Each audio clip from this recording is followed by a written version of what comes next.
Hello, welcome back to Line in the Mirror. I'm your host, Brian Plemons. I'm a writer, a veteran, a father, and a husband. And I'm a man who spent a lifetime wrestling with failure, purpose, and becoming the version of myself that I like to call the me that must be.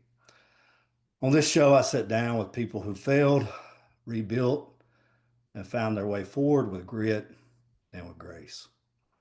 We talk about the fracture that shaped them, the ones they didn't ask for, and the wisdoms those wounds carved into who they are now. If you're listening, you're not afraid of the hard road. You know, failure is not the end, it's the forge. Today's guest is someone whose story matters, not because it's perfect, but because it's true, it's real. So, with that, let's get into it. Let me introduce our guest for today, Pam Hurley. She is the founder and CEO of Hurley Write Incorporated. It's a company that specialized in teaching professionals to write more effectively, enunciate, Brian, for more than 30 years. Hurley writes in a certified woman-owned business. Hooray for the women! Like to read that as being a father of four daughters. As one of the top 100 small businesses in North Carolina by Business Leader magazine. So a very successful business. Pam is known for energetic, no nonsense teaching style, something I've experienced firsthand. And her workshops show professionals how to use critical thinking and strategy to make writing easier and more effective. Before Hurley Write, Pam was a college professor who noticed her technical students struggling with writing, and she had a light bulb moment that writing could be taught as a problem solving skill. She took a leap of faith, left academia, and started Hurley Write from scratch, cold calling local businesses to offer writing workshops. Today, Pam's team is helping employees at world-class companies like Pfizer, Meta, and Apple. I'm excited to talk with her about how she turned a classroom frustration into a successful business, the challenges she overcame along the way, and the wisdom she's gathering in her journey. So, Pam, welcome to Line and Mirror, and thanks Thank for you very much. being That's today. quite the intro. Wisdom, I don't know, is accurate, but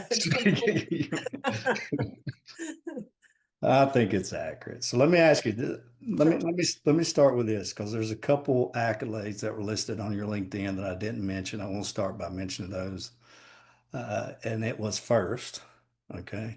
You are a mediocre pickleball player. mediocre, Yeah. yes. So how do you judge mediocre from?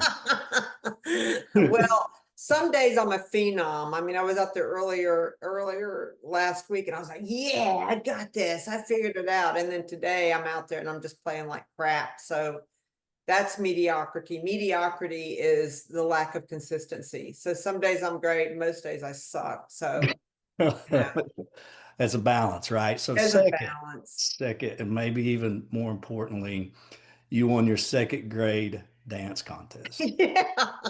Tell me about that a little. What's your favorite dance step? Well, that was back in the day, and the pony was very popular. So I was up there doing the pony. I don't remember the pony. You might have Well, to you're younger than I give am. it. Is it just Remember? this? Is it just this? No, Or? you go like this. Oh, okay, got it. Okay, got People who are as old as I am will remember. But yeah, that I won my second grade dance contest. So it was quite the accolade to win that. So I really loved what you did there with LinkedIn, where you added in a little bit of what I would call personality, and what that it makes me want to ask you a question, which is, what is it today, right, that most professionals take too seriously? I would say they're probably themselves. I mean, and I think you see this quite a bit on LinkedIn, the folks who just feel like you don't.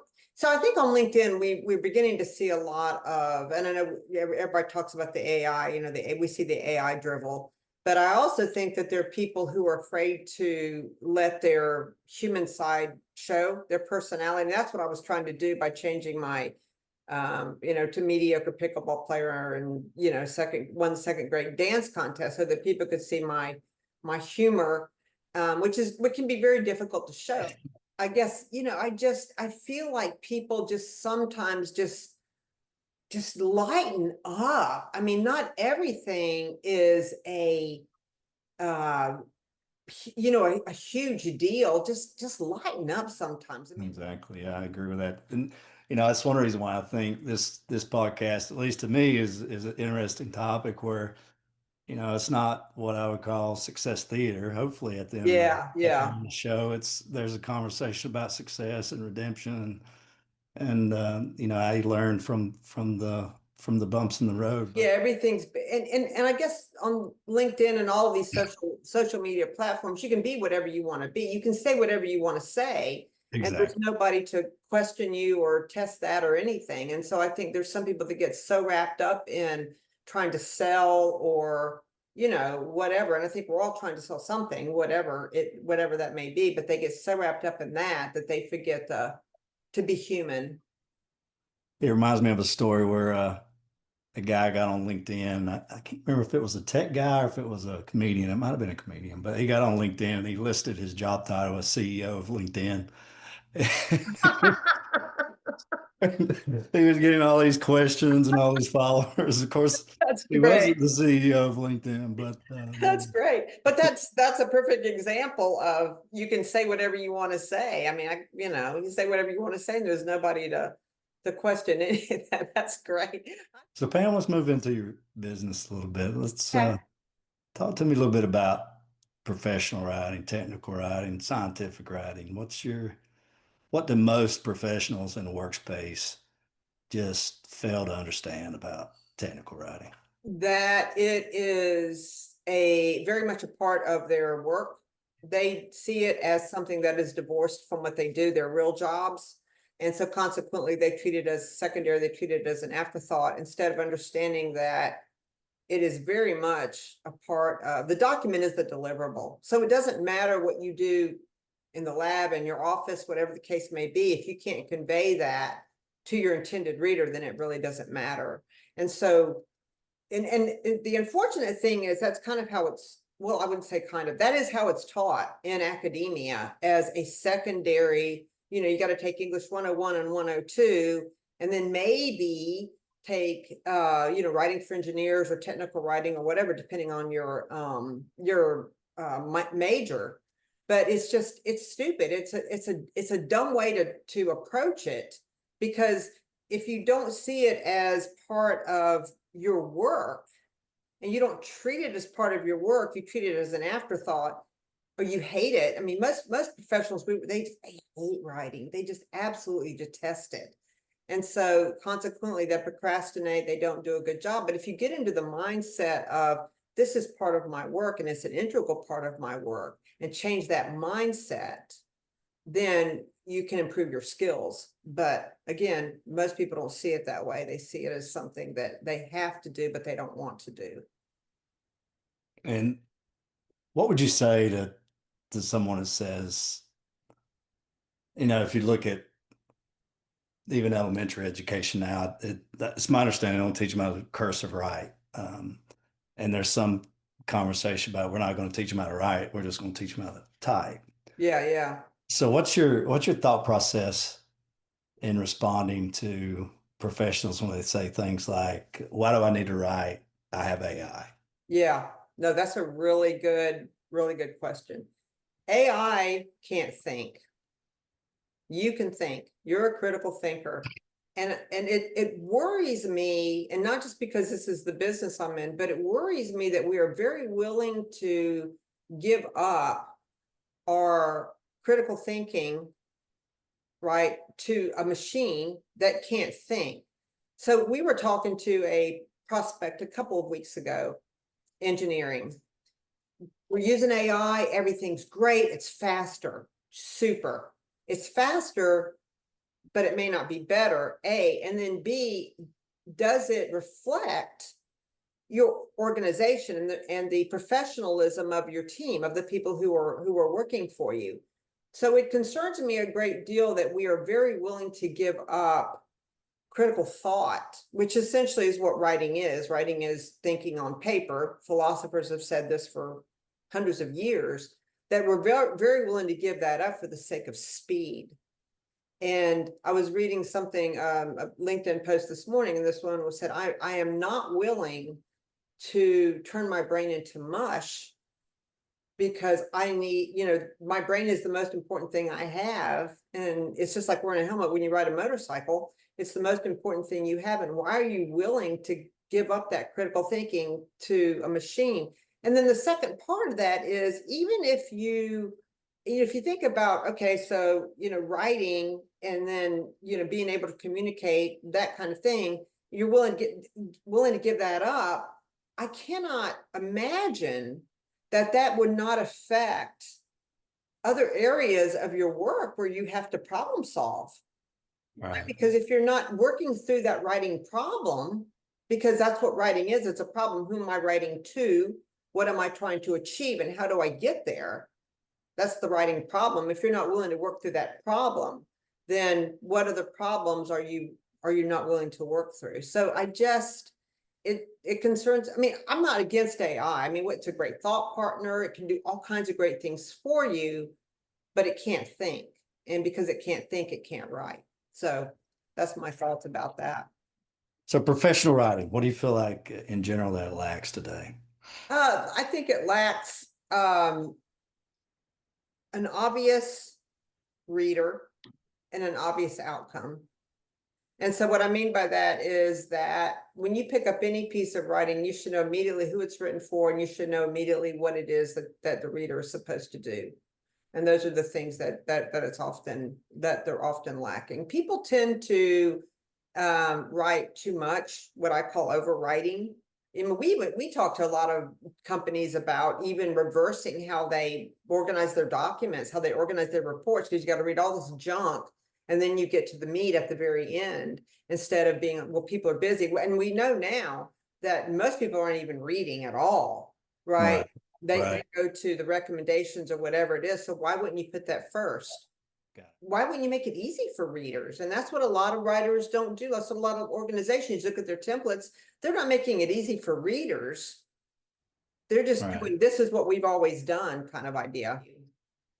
Yeah, and I think that moves us in pretty good in this next segment of questions, which is, you started in academia and moved on to Hurley Wrights. Tell us what drove you to leave the classroom and get into the boardroom. $36,000 is what, I'm not kidding. So this, this is what happened. I was teaching in academia. I was working my ass off. I mean, I was teaching five sessions, 5 courses a semester, plus summer school. And this was back in the, I guess, 80s. And I was making like $18,000 a year, some horse shit.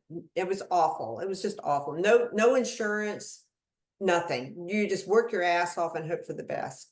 And so there was one of my colleagues, so this not guidance counselor, but student advisor position became available. And it was between me and this other woman. And they gave it to her, and it was $36,000 a year. And I'm like, you know what? I'm done. I'm working my ass off. So I'm gonna I'm gonna take my the stuff I've been teaching in my technical writing work class, which I developed myself for my folks who weren't English majors. The problem with English with writing courses in academia is they're made for English majors. They're not made for people who Right. aren't English majors. And so I was like, this is crap.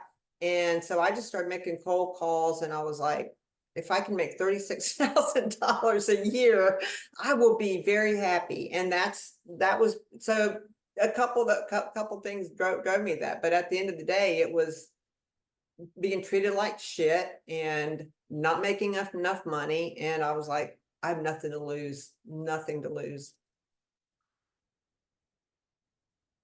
So what was when you say let me back up just a minute. When you Okay. say you had nothing to lose, right?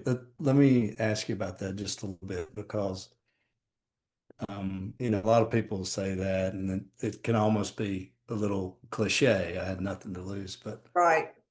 did you have anything to lose at that point from the standpoint of family, from the standpoint of there's obligations financially to drive us. Was there anything in your life at that point where you did stand to lose something if it didn't Well, go well?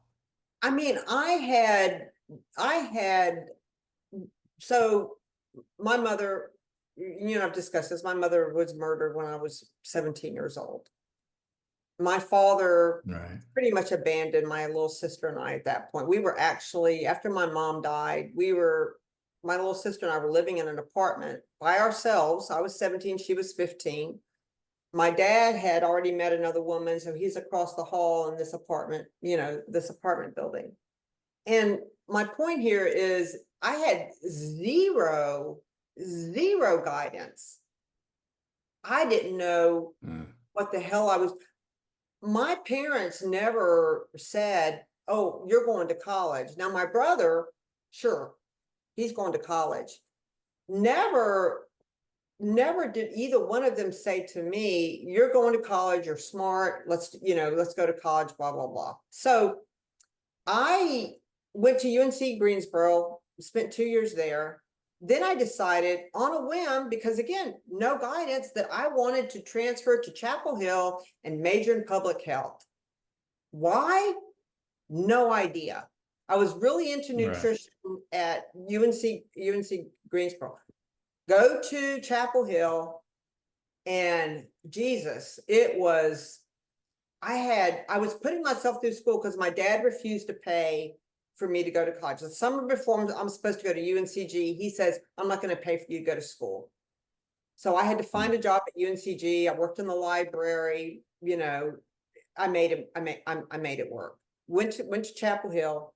Well, the money that I was making at UNCG, I couldn't get a job on campus at Chapel Hill, so I got a job working at Red Lobster. Got a job waitressing. I also worked for a little bit as a as a crepe maker. Which, looking back on that, I'm like, how the hell did that happen? But Like anyway, like an egg crate maker? What do you mean by crate yeah, you had maker? the little griddle and the whole. Oh, I, okay. I didn't last very long at that job. There's so many jobs I didn't last long at, but that was one of them.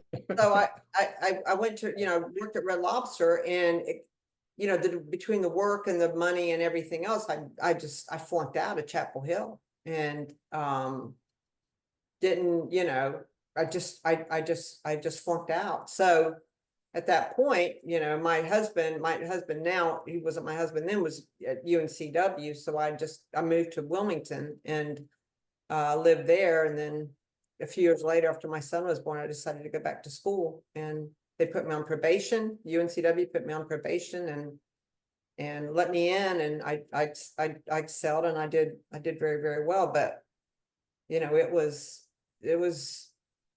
just, I just had zero guidance. I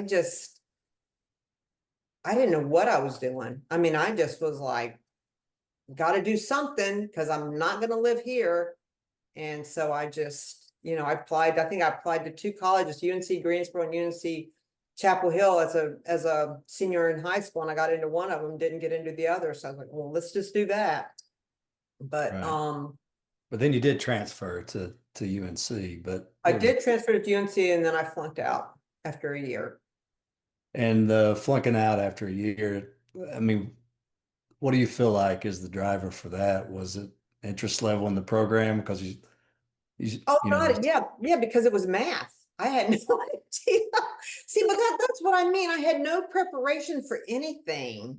Nobody prepared me. Nobody said to me, "Hey, math maybe isn't your strong suit. Maybe, I I did so much, as a teenager, and and throughout my entire childhood, just by the seat of my pants, because I just didn't have any guidance, and I certainly didn't have any guidance when I went to college. But yeah, it was right. like, oh, there's math. Well, shit, I don't do I don't do math, and so yeah, that's why I flunked out between that and just I was working at Red Lobster just every night trying to just make ends meet. I had to pay rent, and so I just flunked out. What was it about? You said that you got there, it was math, and you understood like math. I'm not right. What was it that you were good at? Did you have any idea at that time what it Well, was that you not Not really. So when I was at UNC Greensboro, I was really into nutrition, really liked those classes. And then I was really into anthropology, loved anthropology. And there was a woman at the time at UNC Greensboro who was into forensic anthropology. And so they look at footprints and, Mhm. it's kind of like the stuff that they do now with forensics and stuff. And she was kind of I can't remember her name now, but she was working on a murder case and she showed me the footprints and that kind of fun stuff. And I thought that was very intriguing.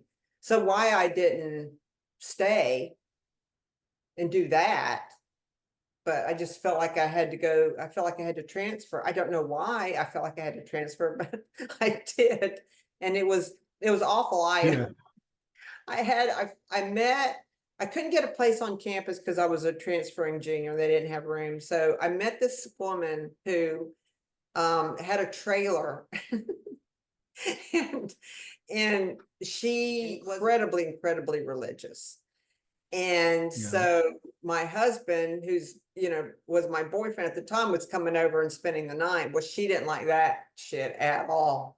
So anyway, I after a few weeks or months, I don't remember what it was now, I finally found an apartment with a woman who was a math graduate student. And she and I got along great. She was awesome, but it was an awful experience. And then I didn't have a car and we were way out way out in the boonies in this stupid trailer.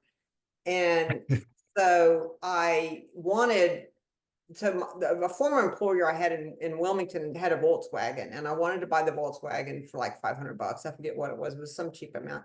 So I go to my dad and I said, can I borrow the money? He said, absolutely not, because he was just a jerk. My dad was a jerk, asshole, Mm, whatever you want to call him. But mm. anyway, but he said, here's what I'll do for you. You can drive the motorhome. We had a Winnebago, and you can drive the Winnebago.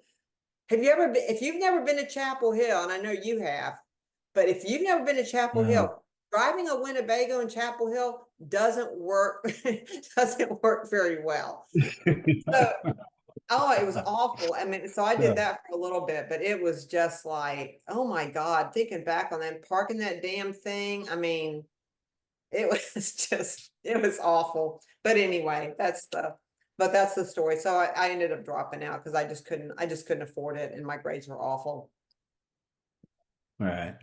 What, and then when you went to Wilmington, is that when you took up more of the writing topics? Yeah, so when I went to UNCW and they let me on probation, and I happened to have a professor, Dr. Barbara Waxman, and just really wonderful professor, and just really opened up a lot of doors for me, a lot of international literature, really had a lot of faith in me, and she really propelled me to success, if you will, or got me to really consider that I could do other things, that I could succeed.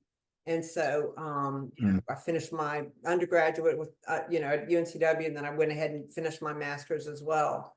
And she was an incredible influence, incredible woman. Prior to meeting her, did you feel like you had an interest in writing prior to that? Yeah, I used to write a lot of poetry when I was a teenager. I wrote a lot of poetry and read a lot. And I have always been a big reader and Mm. that kind of thing. So yeah. So I always had an interest in it. Never thought really about majoring in it. But yeah, I definitely had an interest in it.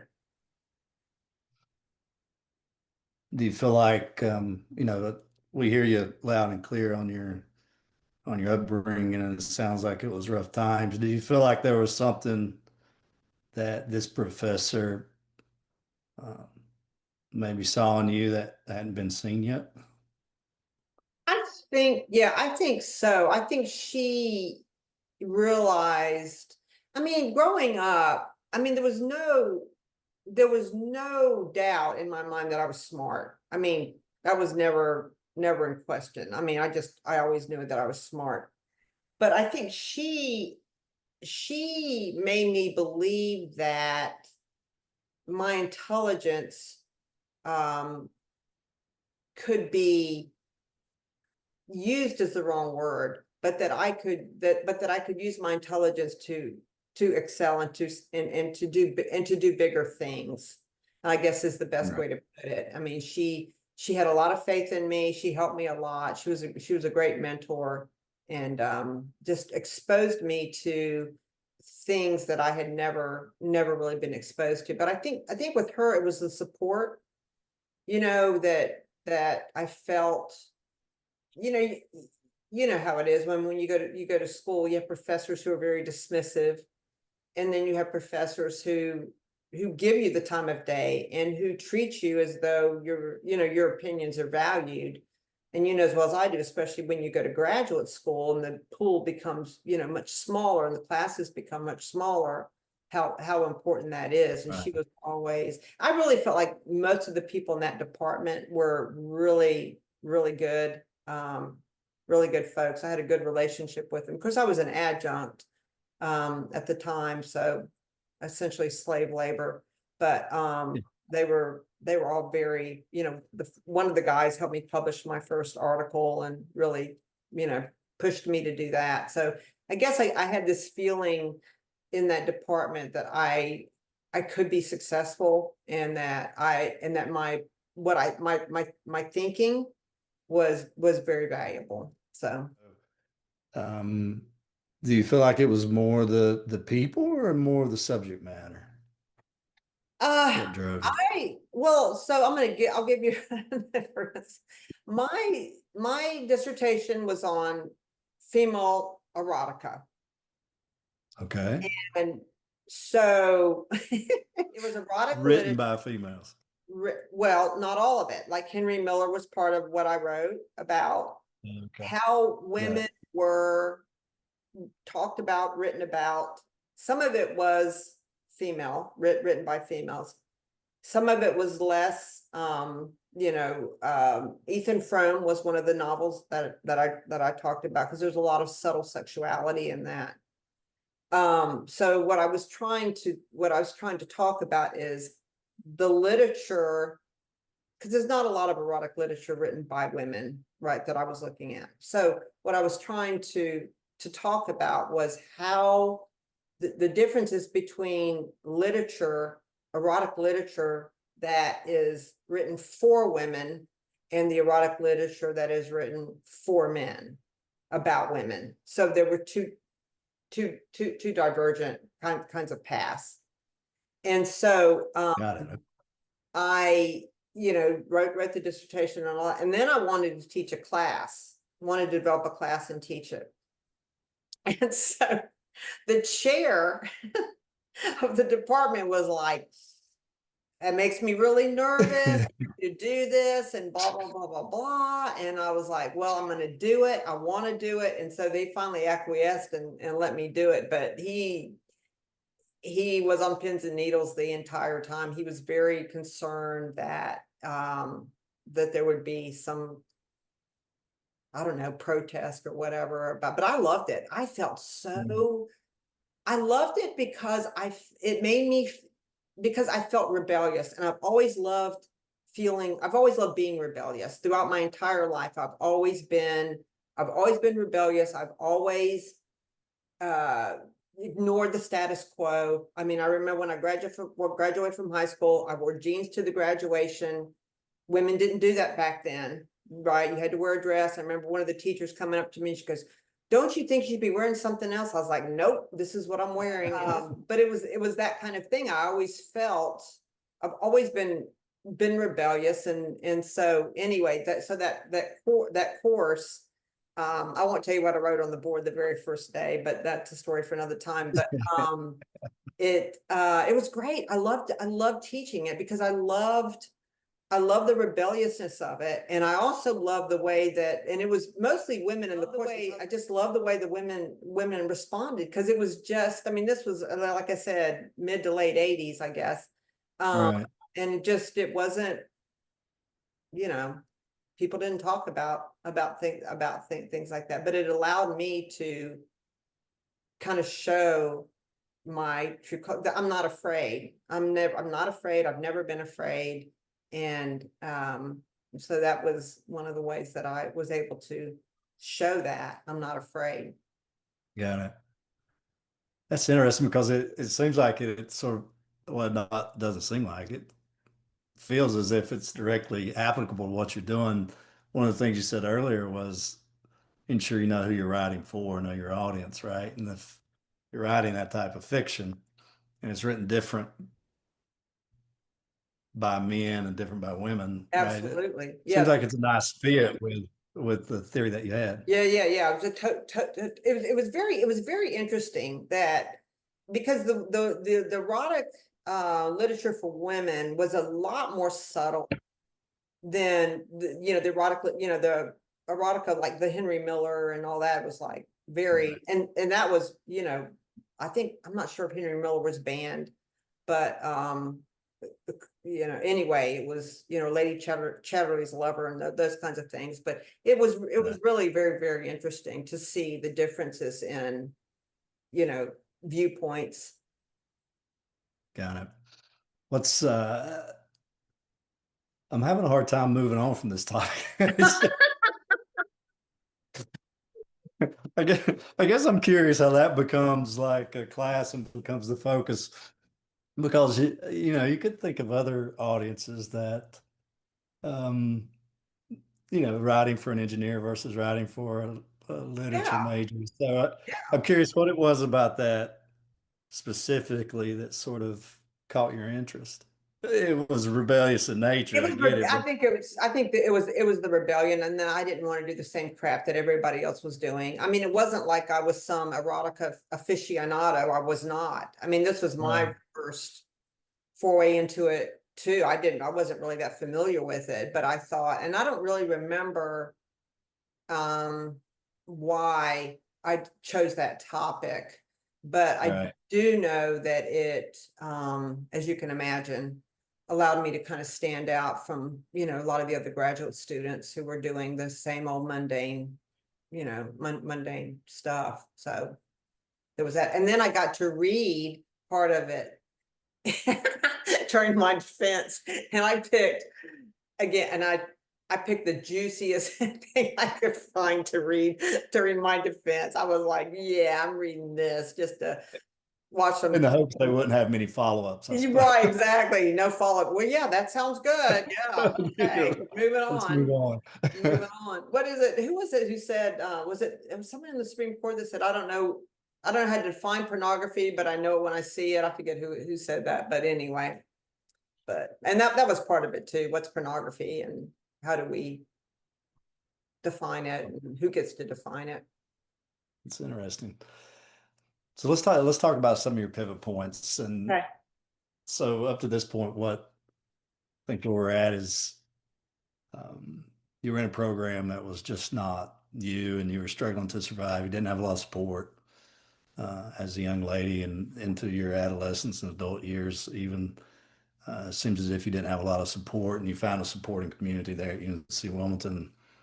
Really fell into the department and worked until you got your PhD and now your business. But along those paths, right, there's always these pivot points we reach, and sometimes we question where we're going or um, et cetera. And I'm curious, what are some of those pivot points that you reached that if you had to recall and you remember now thinking, I'm really glad I chose the way I did, or I wished I would have tried something else. What are some of those pivot Oh points man, sticks yeah, out to there's a lot. I mean, I wish that if, looking back on it, obviously you can't, I wish that I had been more, how do I phrase this? I don't know how to phrase it exactly, but I wish my parents had been more supportive. I wish my parents had been more, um had helped me more with guidance. Looking back as an adult, my parents just didn't didn't really do a good job. I mean, they were my little sister and I talk about this all the time. There were four of us, and my brother was always given preferential treatment. And so there's that. I was fortunate enough, I think, to have enough wherewithal and enough ambition to know that I needed to go. When I graduated from high school, I just needed to go. I needed to get away from my dad. I feel bad. I left my little sister. Mm. But I really had no choice. I had to go. In retrospect, I should have stayed at UNC Greensboro. I should have finished my degree there and not transferred based on, some whim. Getting the doctorate, there were so many times I just wanted to quit, because I don't know if you've ever gotten it sucks. I mean, it sucks. It is an awful experience. And I had one woman on my committee who obviously did not want me to graduate and was consistently putting obstacles in my path.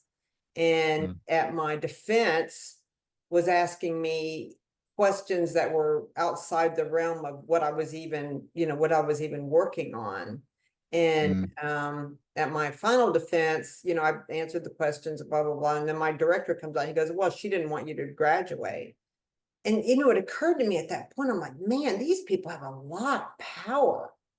She could have squashed my 5.5 years of work, and she could have just squashed it. To me, academics have way too much power. There's no accountability, and they can pretty much do whatever the hell they want to do. So am I glad I got the PhD?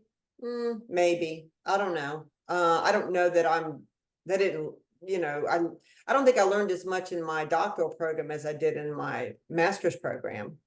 But again, I mean, I was driving 3.5 hours each way to do the friggin' coursework, and teaching 5 classes at UNCW. So in that regard, when people tell me they don't have time to do things, I'm like, yeah, you do. You absolutely do. Because I mean, I just think that, I had no excuses. This is what I was going to do, and come hell or high water, that's what I was going to do. So I think that was a pivotal point, the tenacity of, doing that, and the strength that it takes a lot of mental fortitude to do that. Took a lot of mental fortitude for me to survive my mother's murder. I mean, if you've never experienced someone being taken from you like that, it's all, I mean, as you can imagine, it's awful. And there's a lot of, and in looking back on it, we didn't grieve. We didn't do, it was kind of like she died and she's buried 2 days later, and there was no talking about it or anything like that. It was just kind of like, there's, she's gone. And so, in retrospect, I wish that we had been able to, as a family, kind of been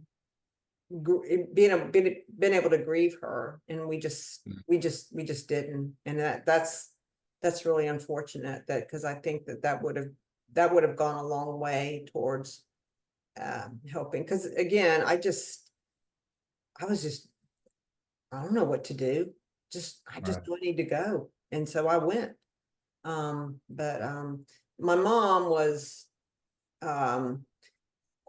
she was always trying to make money in some way. So she'd sell Avon, and she sold Tupperware, and she was a wonderful artist and gave art lessons and stuff like that. So in some ways, I think I got my entrepreneurial spirit from her, because she was always trying to do these things that, to generate income. I was sexually abused by my father. And that was nobody talked about that. I mean, that was just, nobody talked about that. And I'm quite sure that there were probably other people in the neighborhood who, kids I grew up with, who probably were experiencing the same thing, but you don't talk about it. And it's just quite an interesting phenomenon, if you will,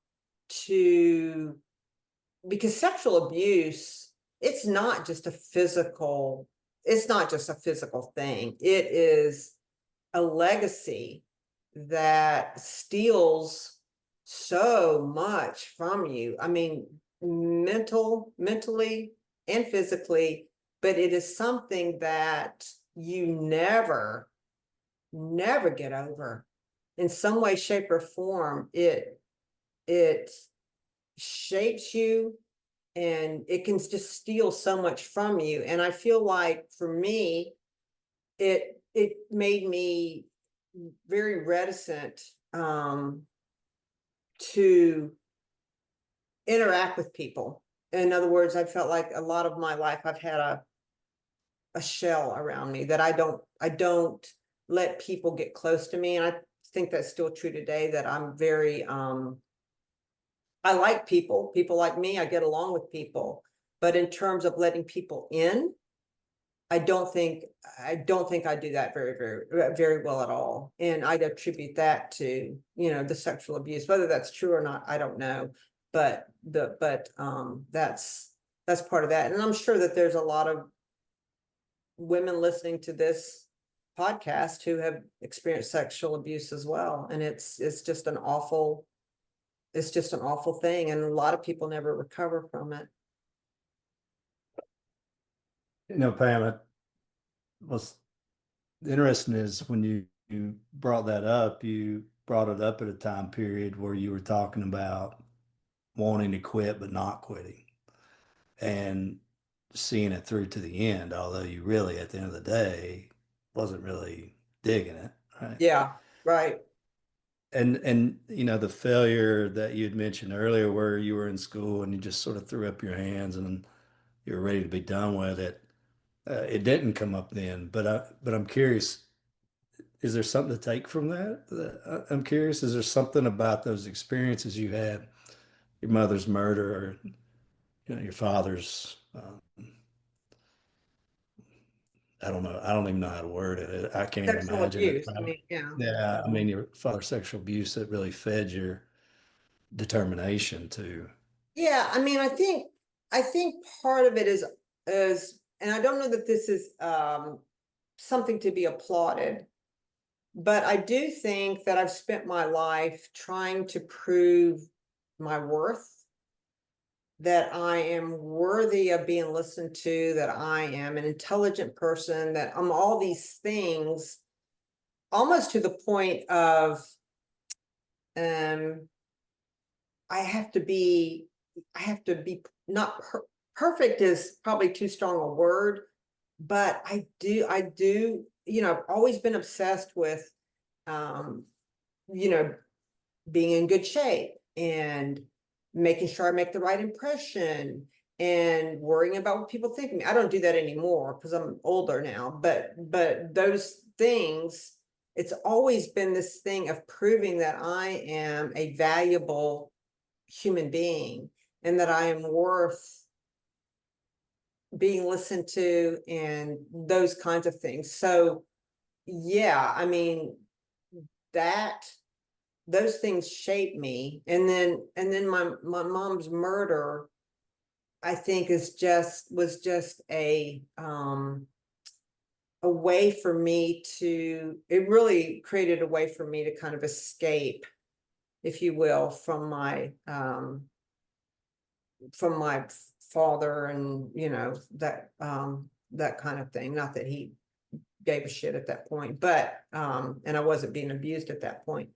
But so I do think that it created this kind of tenacity in me that, yeah, I'll show you. I'm going to be successful, and I'll show you that I am worthy, and that you cannot, what you did to me is not who I am, and I will not let it define me. And so I do think that there's some of that. I'm a bulldog. I don't give up. I've never given up, and I never will give up. So, whether that's part of my innate personality, or whether I was shaped by events, or whether it's a combination of the two, I don't know.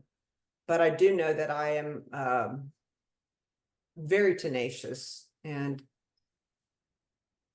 When do you feel like you first noticed that about yourself? That my tenacity. tenacity, Yeah. I would say when probably when I went to UNC, when I went to UNCW, probably when I was accepted into UNCW, because I knew at that point that I had to make it. I had to, because I'd been out of school after I flunked out of Chapel Hill, I'd been out of school for 4 years, and I knew that I had to make it, and I knew that that was, that was probably the, make or break for me. I realized, the importance of college for me anyway. I don't think it's important for everybody. That's a whole nother topic, but Do you feel like the flunking out, as you stated at UNC, do you feel like that was a driver that really drove you to continue to? no, because I didn't care. Got it. I really didn't care at that point. I was 20 and I guess 21. And I didn't even care that I Hmm. flunked out of Chapel Hill. It was such a miserable experience. I was really relieved that it was over. It was awful. And Wow. yeah, it was just awful. And a lot of it of my own making. It wasn't the school. It wasn't, I mean, well, part of it was, I mean, I couldn't find a stupid place to live on campus. I think that would have been a totally different, I think that would have been a game changer had I been able to find a place to live on campus. But I had no community, no friends, no nothing. I mean, I just took off from UNC Greensboro, where I had all kinds of friends and a community and everything else, to this unknown place that, looking back, I'm like, God, what kind of an idiot are you? Why in the hell did you do that? I left comfort for the unknown, which I guess, I mean, just like starting my business, I left the comfort of academia for the great unknown, and fortunately was successful, but I was bound and determined the business was going to be successful. I wasn't sure wasn't going to go back into academia. Ugh, awful. Nothing ventured, nothing gained, too, right? I Yeah, mean, yeah, yeah. yeah. So talk to me a little bit about so once you sort of had this moment where you didn't get through UNC, you get into UNC Wilmington, you find an department that's got some great folks that are giving you great feedback. You feel like you fit. And once you got your feet under you and you started sort of pursuing that path, that writing path, what did it look to grow into that? I mean, what because you could have been a writer and been a fiction writer or poetry writer, but instead you took this path that's a little more technical. It's a little more uh, Yeah, I think what compelled me were my students, to be quite honest with you, because I'm in touch with some of the students to this day, because I developed the technical writing course. They didn't have one, and I developed it specifically, if I can speak, specifically for those students who were physics majors and math majors and all these majors that the writing program was failing them. They had to write, but it was like they didn't know how to write. And so I think that was that was really what really got me excited, because I saw students. So I was doing research on readability, and I saw students. I get it. I get it. This isn't English 101, which is expository writing, or English 110, which is about literature. It wasn't any of that. It was about, how do I take what I can do, my problem solving? How do I take that, because these are great problem solvers. These are not stupid people. How do I take that and apply it to writing? Now, that obviously didn't know that when they got in the workplace they were going to have to write. They obviously didn't know those things, but it was very exciting to me to see them start to embrace writing. I had an email from a kid the other day. He used to work for IBM, and now he's working for a startup. And he messaged me on LinkedIn. He goes, you know what? He goes, the writing, the concepts I learned from you, I've been asked to write white papers for my company, and it's because of you and the things that you taught. And that to me was like, wow, that's exciting. That's so great. that, because I mean, unfortunately, we think, oh, well, you're right, writing, you're either born knowing how to do it or you're not. You're either, left brain, right brain kind of thing. When the fact of the matter is that's not true at all. That, good writing is science based.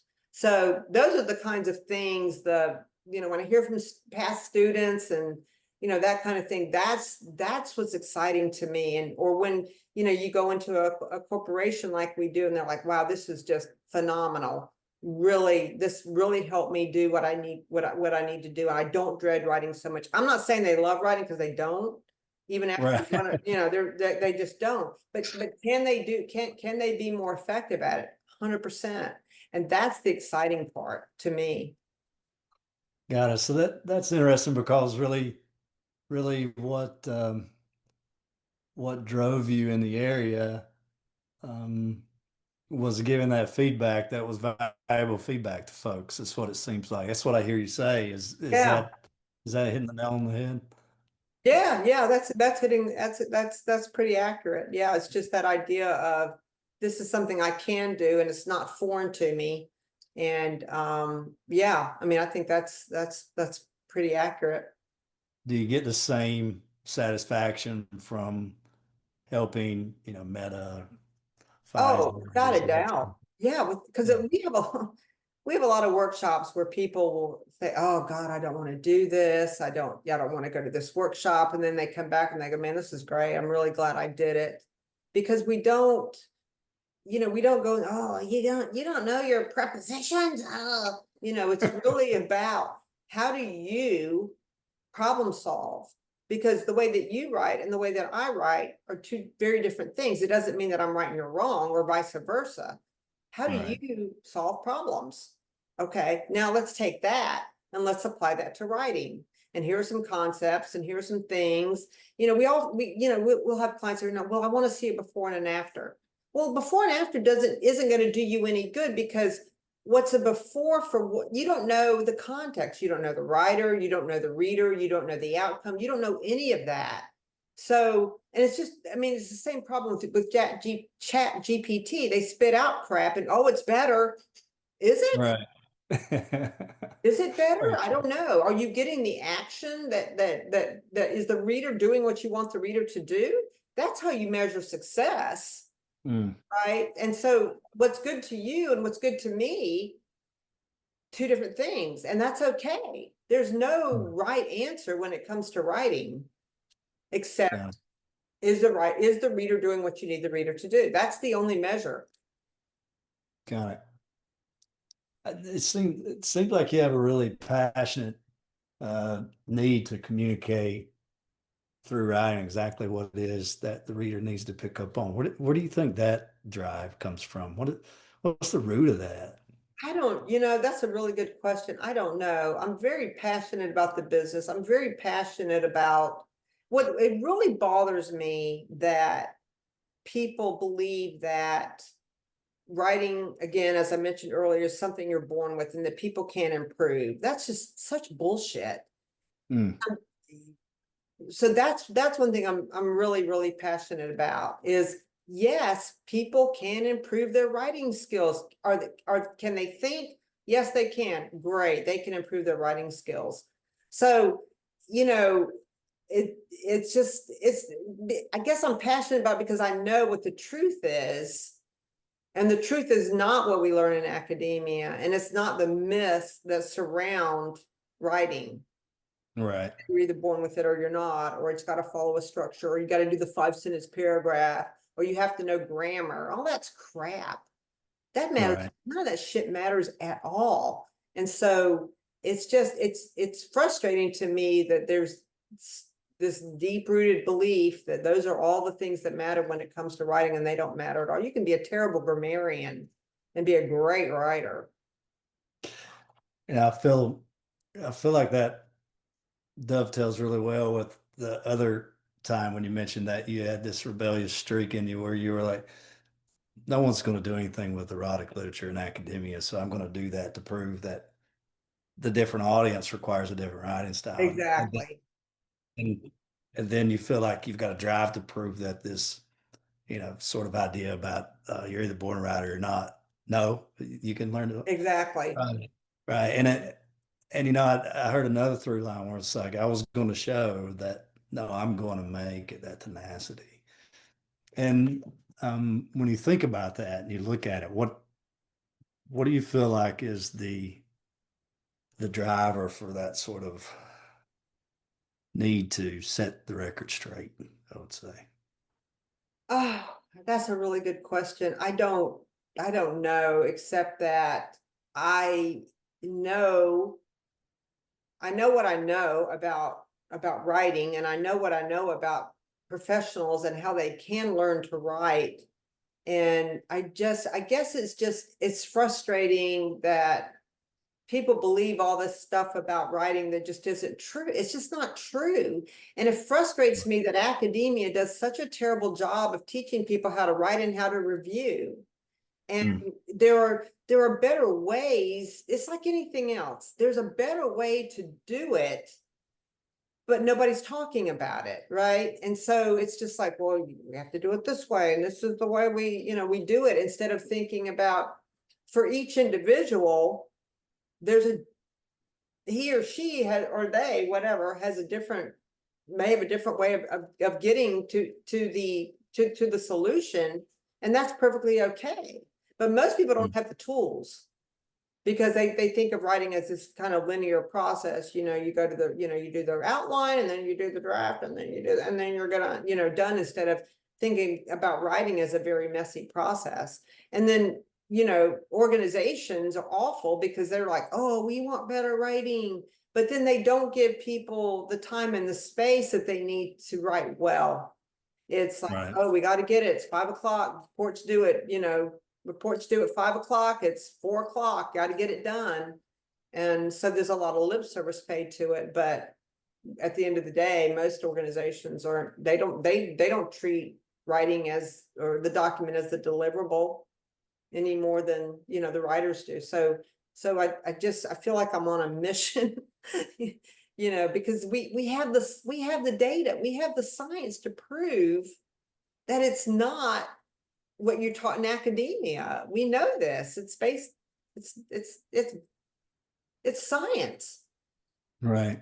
It's a big picture question, Pam. Okay. Okay. So imagine years from now, right? You're speaking with your great great grandchildren or your great grandchild, and you only have a few minutes to share some life lessons or wisdom with them. And it's the kind of advice you want them to remember, right? That it came from you. What would you tell those kids about life, about failure, about success? What would be your choice I would to tell say those don't be kids? afraid. I Just would say to don't be afraid. Don't don't right, be afraid. You're going to fail. You're going to fail a lot. And I know it's a cliche, but if you don't, if you never fail, you don't succeed. I think a lot of kids now are too sheltered from failure, and they need to fall on their ass, and they need to learn from it. And again, but I would say, do not be afraid. If you fail, great. You've learned, right? And again, I know that's a cliche, but take risks. Don't be afraid. You have one life. You have one. You don't get 25 retakes. You've got one. Make it. Do it. If you got a feeling about it and you want to do it, then by God, do it. trying to figure out what it was exactly that drew you to writing. And then I realized as you were talking, I realized, well, it's not necessarily writing. It was validation, right? And I think that was interesting to me. That was interesting. I liked hearing that. No, And then yeah, I mean, I think it was validation. And, to this day, I mean, I struggle to, when things like, I'll give you a pickleball court's a really good example. If I'm not playing well, I just get really down on myself. It's just a fucking game, but I yeah, get really, really down on myself, and it's stupid. And I know it's stupid, but I just have this, I've got to be the best, and I've got to be, which is not a great way to live, to be quite honest no, with you, because everything's a crisis if you don't achieve, but certainly there were some, good things that have come out of it, but yeah. I am I'm who I am. I'm the same way too. I've always had this, I don't know, superhero complex where it's Yeah, never enough. It's just the ultimate. And that's, I mean, it's damaging to you, uh, mentally, health wise. It's probably damaging to your kids, right? Because they're absolutely. seeing this insanity of whether you want to call it tenacity or just, Yeah, yeah, I don't know, in my own life, it almost feels like I beat my head against the wall a lot of times just for the point of beating my head against the wall, right? yeah, It yeah, doesn't yeah. make No, I know. It's to your point, it's just, it can be, and for me, I think it has been damaging because I don't, you know, it's just, the negative self-talk and the, oh, you're a mess, it's like, I was on the pickleball court. This was probably a month ago, and this woman says, God, you talk so badly to yourself. And but I do. I mean, I do. right, I miss a shot, and it's like the friggin' end of the world instead of right. I missed a shot and move on. It's really difficult for me to not equate mistakes with who I am as a human being when they have nothing to do with that. But yeah, I guess it's the type A overachiever people we are, you It's know. interesting that you say that because I've seen myself do that, but I've seen others do that too in the corporate environment where they're beating themselves up. And every time I see that, I say, is this how you would talk to like your wife or your dad or your You mom? wouldn't. But No, you talk to yourself that way. It just doesn't, it it makes doesn't, no sense. right. Makes no, Right. And I, you got to, I mean, this is the person you have to live with every single day, and you tear this person down. But you right. would never say that to your spouse or your child or anything. But it's weird, very weird. The other part I liked about your stories, it really felt like you found your spot when people were available and open with you and supportive. And what I like Yes. about your story is that really to me, what it looks like was you pursued a path where you could do the same for someone else. Like you Yeah. wanted to share that thing that turned you on as a human being, for lack of a better word, it seems to me. Yeah, I never Um, thought about it that way, but I think that's probably accurate. Yeah. I like it. That's a good note to end on. But when we end here, I'll do. Let me ask you, Pam, where can folks find you if they're interested in your services or if they're just Yeah. interested in reaching out and I speaking with appreciate you? that. Yeah, so it's hurleywright.com, HurleyWrite, as in I'm going to write a letter. Lots of people spell it WRIGHT. I'm also on LinkedIn, Pam Hurley, and Pam at hurleywright.com. So I appreciate that. Do you have any pickleball related profiles or dance contest related profiles? No, when I get to be a professional pickleball player, I'll let you know. But Well, I no. appreciate you taking time to speak to us. I appreciate you sharing some Oh no, pretty thank you very pretty much. touchy things. So Yeah, thank no, no, you. no. It was good. I know you and I have discussed some of that stuff, and I think that if there's people who can relate to my life and some of the experiences that I've had, that's awesome. But it's certainly not something that the things that have happened to me, I'm not ashamed of, because they have molded me into um, the tenacious rebel I am today. There you go. Pam Hurley, everyone, the tenacious rebel that is on a mission to teach you how to write for the audience that is reading your work, right? And great to talk to you today. And just let me finish by saying, look, thanks for spending time with us online in the mirror. If today's conversation gave you something, right, a spark, a question, a shift, share it with someone who needs it. We're building a community of people who refuse to stay broken, who rise, who evolve, right? Just like Pam rose and evolved, had a setback in college, had a setback from childhood, had a mother who was murdered, right? Had a father who was sexually abusive, and still she rose and found tenacity, determination, and a willingness to conquer. Thanks again for being here. You, And until next time, stand up, recalibrate, grow, evolve, that surge. And remember, the line is out there. Excuse me. And remember, the line isn't out there, it's in the mirror.